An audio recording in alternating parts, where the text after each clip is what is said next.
ಕರ್ನಾಟಕ ರಕ್ಷಣಾ ವೇದಿಕೆ ದಿನಾಂಕ 26/4/2023 ನಗರಸಭೆಗೆ ಒಂದು ಮನವಿಯನ್ನು ಸಲ್ಲಿಸುತ್ತೆ. ಏನು ಮನವಿ ಅಂದರೆ, ಇಳಕಲ್ಲಿನ ಮುಖ್ಯ ರಸ್ತೆಯಾದಂತಹ ಹನುಮಸಾಗರ ರಸ್ತೆ ಪಕ್ಕದಲ್ಲಿ ಒಂದು ವಾಯಮಾರ್ಗವಾಗಿ ಪುರಾತನದಿಂದ ಇರುವಂತಹ ಒಂದು ರಸ್ತೆ, ಅದು ವಾಯವಾಗಿ ಊಲಿಗೆರೆ ಗ್ರಾಮಕ್ಕೆ ಹೋಗುವಂಥ ರಸ್ತೆ. ಆ ರಸ್ತೆನ ಒಂದಿಷ್ಟು ಕಲ್ಲು ಶೋರೂಮ್ ಮಾಲೀಕರು ಮತ್ತು ಫ್ಯಾಕ್ಟ್ರಿ ಮಾಲೀಕರು ಅದನ್ನು ಅತಿಕ್ರಮಣ ಮಾಡಿಕೊಂಡು ಆ ರಸ್ತೆನ ಮಿನಿಮಮ್ ಏನಿಲ್ಲ ಅಂದರೂ ಕೂಡ 60 ಫೀಟಿನ ಒಂದು ರಸ್ತೆ ಅದು. ಆ ರಸ್ತೆನ ತಮ್ಮ ಜಾಗದೊಳಗೆ ಹಾಕ್ಕೊಂಡು ಅತಿಕ್ರಮಣ ಮಾಡಿಕೊಂಡು ಆ ರಸ್ತೆ ಇಲ್ಲ ಅನ್ನೋ ಥರನೇ ಆ ರಸ್ತೆನ ಮುಚ್ಚಾಕೊಂಡಿದ್ದಾರೆ. ತೋರಿಕೆಗಾಗಿ ಆ ಶೋರೂಮಿನಿಂದ ಗುರ್ಲಿಂಗಪ್ಪ ಕಾಲೋನಿಗೆ ಹೋಗುವಂತಹ ಒಂದು ರಸ್ತೆನ ತೋರಿಕೆಗೆ ಹಳ್ಳದಲ್ಲಿ ಅವರು ರಸ್ತೆ ಮಾಡಿಕೊಟ್ಟು ಆ ಜನರಿಗೆ ಹೋಗುವಂಥ ರಸ್ತೆಯನ್ನು ಕಲ್ಪಿಸಿಕೊಡ್ತಾರೆ.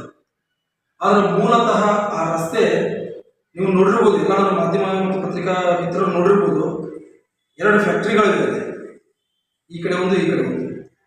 ನಡುವೆ ತೋರಿಕೆಗಾಗಿ ತಮ್ಮ ಅನುಕೂಲಕ್ಕೋಸ್ಕರ ಒಂದು ರಸ್ತೆಯನ್ನು ಇಟ್ಕೊಂಡಿದ್ದಾರೆ. ಆ ರಸ್ತೆ ಹಿಂದ್ಗಡೆ ಒಂದು ಕಾಂಪೌಂಡ್ ಕೂಡ ಕಟ್ಟಿಕೊಂಡಿದ್ದಾರೆ.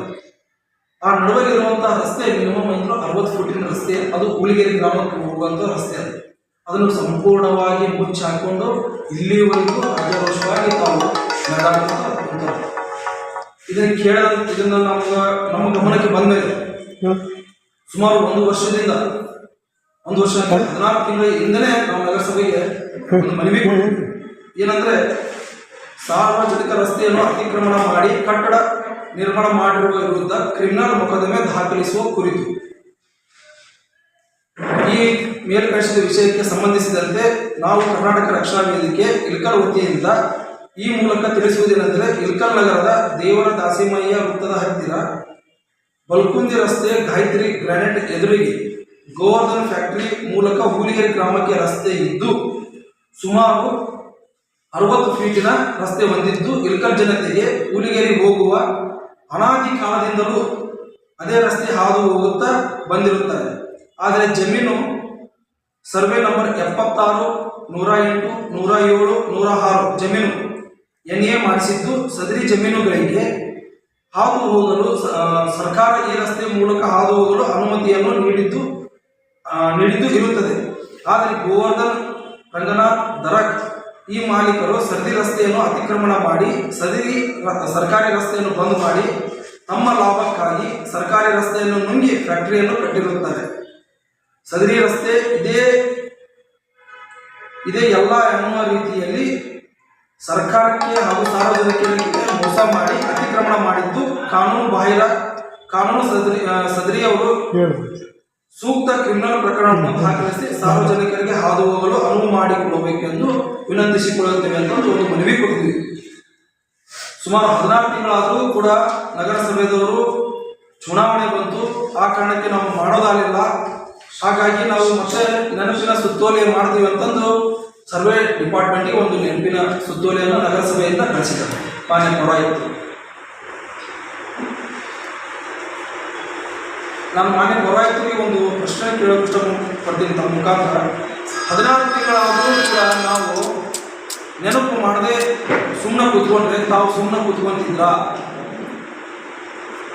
ನಾವು ನೆನಪು ಮಾಡದೆ ಹೋದರೆ ತಾವು ಸುಮ್ಮನೆ ಕೂತ್ಕೊಂತಿದ್ರ? ನಿಮ್ಮ ರಸ್ತೆಯನ್ನ ಅಂದರೆ ಸರ್ಕಾರದ ರಸ್ತೆಯನ್ನ ಸರ್ಕಾರಕ್ಕೆ ತಗೊಳ್ಳಿ ಅಂತಂದು ಕರ್ನಾಟಕ ರಕ್ಷಣಾ ವೇದಿಕೆ ಹೋರಾಟ ಮಾಡ್ತಾ ಇದೆ.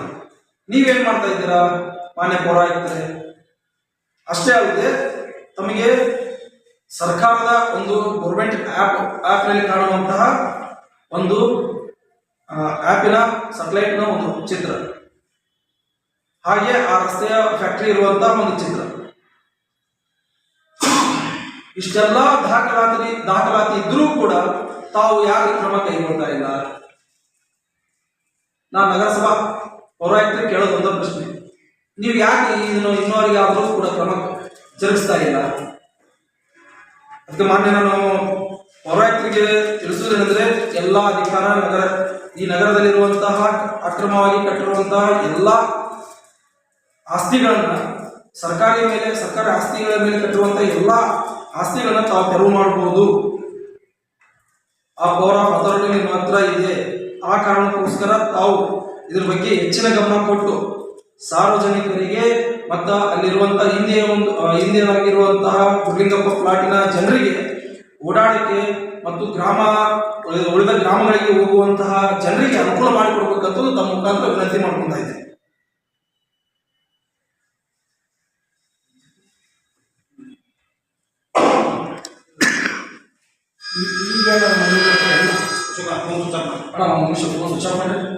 ಅಣ್ಣ ಈ ಮನವಿ ಅನ್ನೋದಕ್ಕಿಂತ ನಾವು ಹೋಗಿ ಒಳ್ಳೆ ಕಮಿಷನರ್ಗೆ ಭೇಟಿ ಆದ ತಕ್ಷಣ ಅವರು ಒಂದ್ಸಲ ಅಂತಂದು 3 ಸಲ ಸರ್ವೆ ಡಿಪಾರ್ಟ್ಮೆಂಟಿಗೆ ಅರ್ಜಿ ಬರೆದಿದ್ರು.